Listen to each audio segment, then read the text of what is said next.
Cupcakes was a line of Santa dolls originally released in 1990, conceived at Tonka Toys as a spiritual successor to other pastry-inspired Santa doll lines such as Strawberry Shortcake and Cherry Mary Muffin. Cupcakes were styled as princesses with long flowing hair, bonnet hats, and big ball gowns. The dolls could turn into delicious-looking cupcakes, with their skirts morphing into muffins and their heads posing as the cake frosting. This gimmick made sure to chase another big trend of the era, that of the transformative toy. It was only a matter of time until cars turning into robots would lead to sweet treats morphing into princesses. While initially released by Tonka, Hasbro acquired the company in 1991 and handed over the line to Kenner, a subsidiary of Tonka, who had bought Kenner in 1987.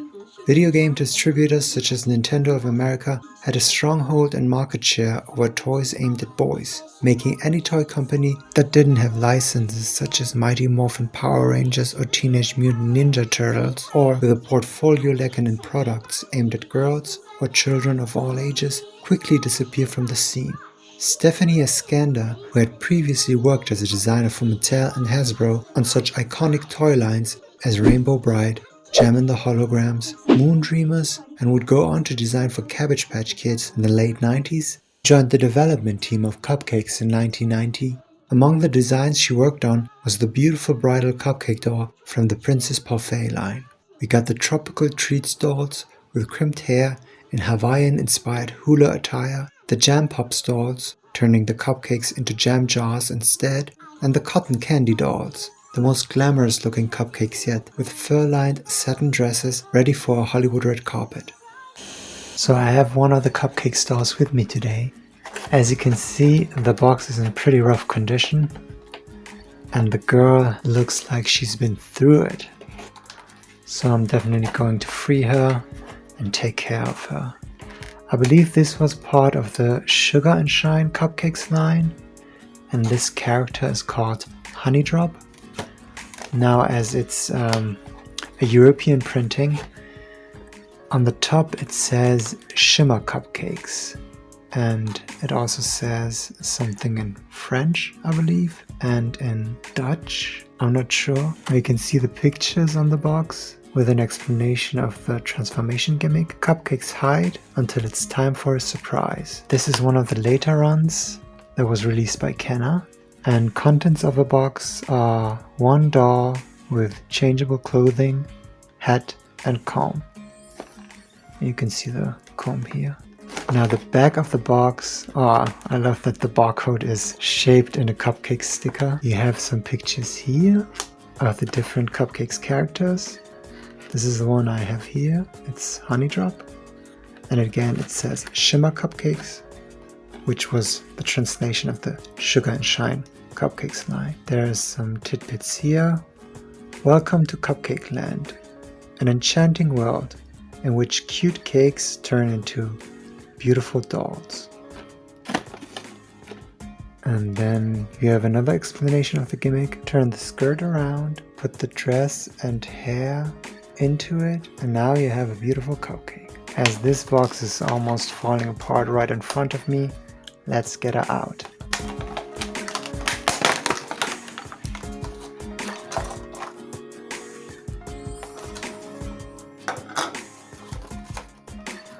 Now inside of the sleeve you can see the other Cupcake dolls and lines, and they also have names that fit their scent. Like this one is a grape cupcake doll. This one is one that's banana scented. And yeah, this one is the one that I have, called Honey Drop in English. It's Honig Honey in German. This one is Zucker Cindy, which means like Sugar Cindy. Yeah, I mean, these pictures are all very cute. And around it, it says 1990 Tonka Corporation. So this was a reprinting of the original release.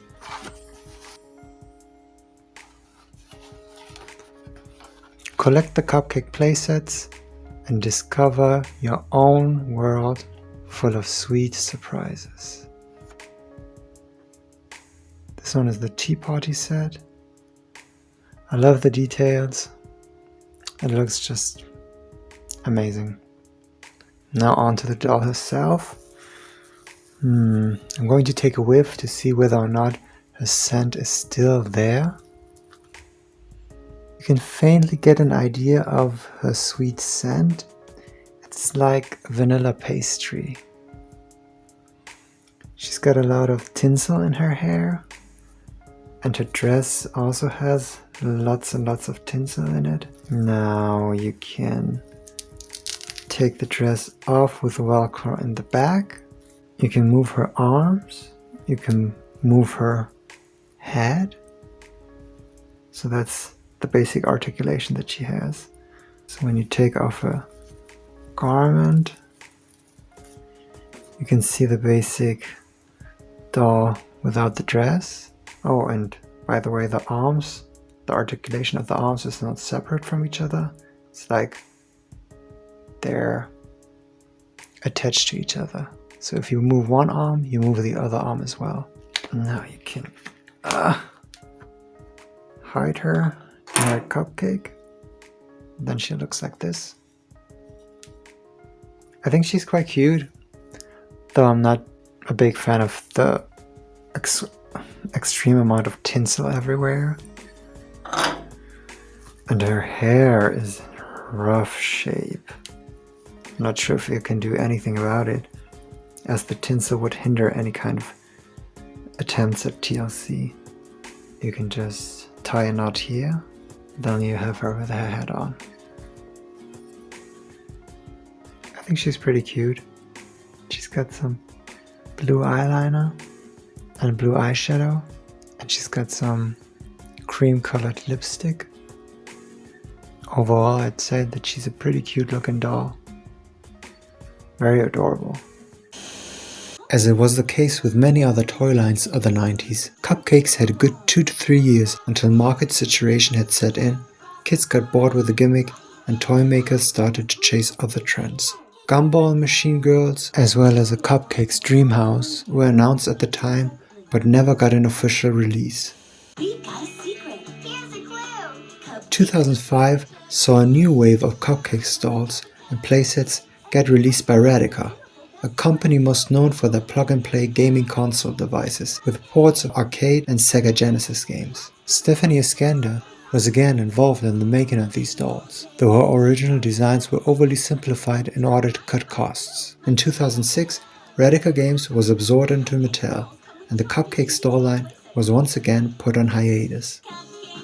2009 saw a sudden spike in popularity of colorful-looking baked goods with thousands of blog posts and books devoted to the art of creating cupcakes and cake pops appearing out of nowhere. It seemed like you couldn't escape either of them. It was only a matter of time until cupcake dolls saw another resurgence, this time in the form of Cupcake Surprise Princesses released by different distributors in different territories.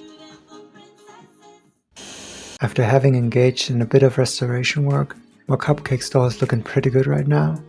I cut the loose strands of tinsel from her dress to make her dress more clean looking. I also took care of her hair, and while it's nowhere close to perfect, it's looking pretty healthy compared to the state it was in when I took her right out of the box. I even gave her a cute little headband, because the strands of tinsel were always getting caught in the bangs. I wanted to prevent that. Plus, as you can see, she's a bit bald on top of her head, so this is going to hide that bald spot right there.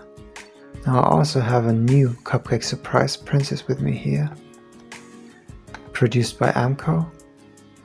Let's take her out of the box quickly and we'll have a comparison between this and the vintage Cupcake doll.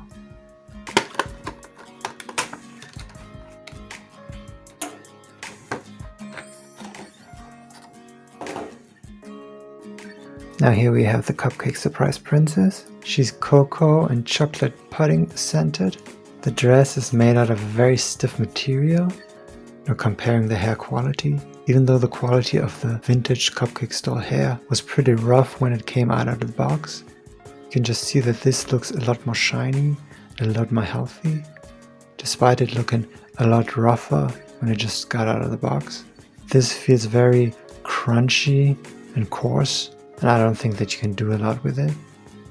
Now the biggest difference to me are the faces. I feel like the vintage Cupcake doll has a lot more dimension to her face. The eyes of the modern day Cupcake doll look like they were just stick-it on, and the surface beneath the makeup looks a lot more flat. Now to give you my final thoughts, overall, while I do feel that this Cupcake doll is a marked step down over the quality of the original ones, I still feel like that there's merit to her. The gimmick of transforming a cupcake into a princess is one I can see a lot of young children having fun with, and it's nice to see that the legacy of the original Cupcake dolls didn't completely disappear. Now this was a bit of a long one. I hope you made it through the end. If you did, I hope you enjoyed watching this video. Please leave a like and a comment down below, and I'll catch you in the next episode of Fashion Doll Flashback.